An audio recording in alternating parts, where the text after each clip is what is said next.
Guys, back to my channel my home lifestyle. আপনারা সবাই কেমন আছেন?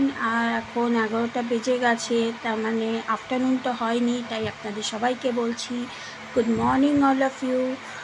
আমি আজকে আবার একটা ছোট্টখাট্ট ব্লগ নিয়ে এসেছি আপনাদের সামনে।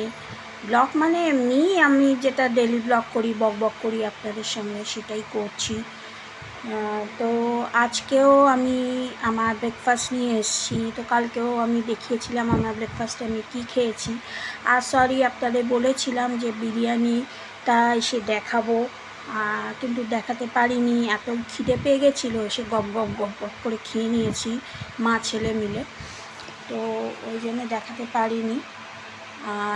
আর কালকে আমার ছেলের হাফ ছুটি ছিল বললাম, তো কাল থেকে ছুটি পড়ে গেছে, তো আজকে থেকে ও বাড়িতে।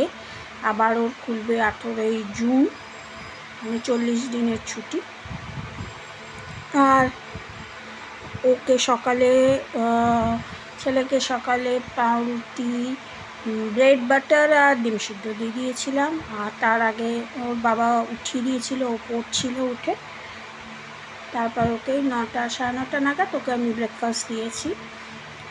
তারপরে একটু ডিমের, আজকে আর ডাল ভাজা ওসব কিছু করলাম না গরমে, শুধু ডিমের ঝোল করে দিয়েছি আর ভাত আর ডিমের ঝোল।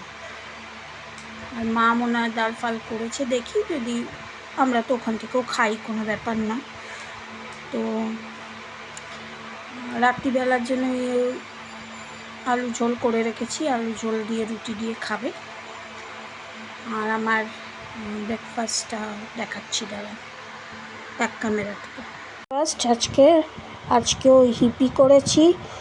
ছেলেকে পাউরুটি ডিম সিদ্ধ দিয়েছিলাম, আমার খেতে ভালো লাগছিল না, কারণ আমার দাঁতে খুব ব্যথা বলে, ওই জন্যে হিপিটা করে দিয়েছি, নরম নরম হবে। ছেলেকে বললাম নিয়ে আসতে, আমি করে দিলাম। একটু আজকে সস দিয়েছি, কালকে সস দিইনি, আজকে সস দিয়েছি, ইচ্ছে করলো তাই।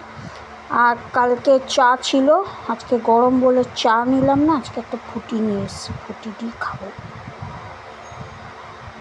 হিপি আর এটা। আপনারা নিশ্চয়ই ভাবছেন যে 11টা বেজে গেছে, এখন ব্রেকফাস্টে হিপি আর এটা খাচ্ছে। দেখুন, আমার কোনো ব্যাপার নয়। আমি যদি মনে করি দুপুরবেলা খাবো না, তো খাবো না। আর আমার হাজব্যান্ড শশা এনে রেখেছে, শশা খেয়ে নেবো। একটু দই এনে নেবো, দই খেয়ে নেবো। তো দই শশা খেয়ে নিলেই আমার লাঞ্চ হয়ে যাবে, কোনো ব্যাপার নয়। আর আমার ডিমের ঝোলটা থাকবে, আমি রুটি দিয়েও খেয়ে নিতে পারি রাত্রিরে, কি ভাত করবো, ভাত করে খেয়ে নিতে পারি। দাঁতে খুব একটা ব্যথা, তো এই সাইডটা এখনও ভেতরে মাড়িটা পুরো ফুলে গেছে, এই সাইডটা থেকে এই সাইডটা বেশি ব্যথা, তাই যত নরম খাবো ততই ভালো। রাত্রিরে রুটিও খেতে পারছি না, কালকে একটা রুটি খেয়েছি, তাও মানে অনেক কষ্ট করে খেয়েছি রুটি।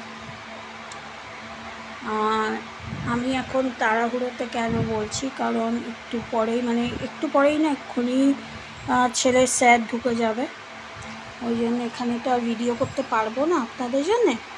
ওই জন্যে এখন যখন ঢোকেনি, তো ওই জন্য ভাবলাম এখানে বসেই আপনাদের ব্রেকফাস্টটাও দেখিয়ে নিই,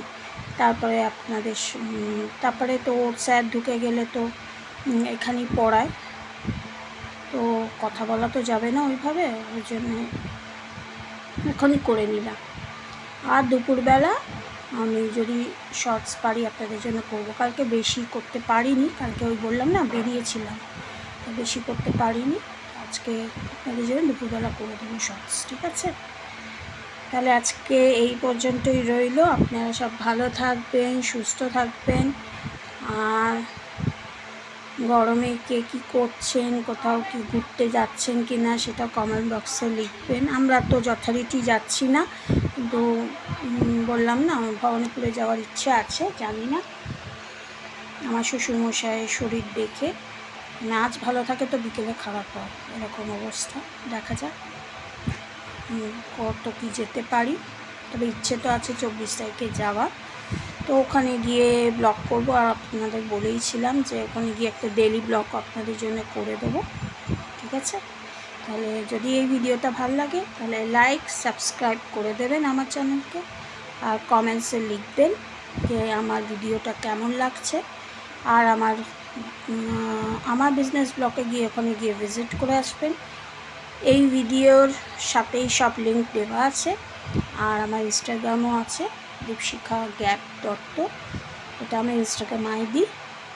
আর ফেসবুকও আছে, সব এখানে লিঙ্ক পেয়ে যাবেন। ঠিক আছে, এখান থেকে সব চলে যাবে। ঠিক আছে, চলুন আজকে এই পর্যন্তই রইল, আবার কালকেরটা কালকে নিয়ে আসবো। চলো, বাই।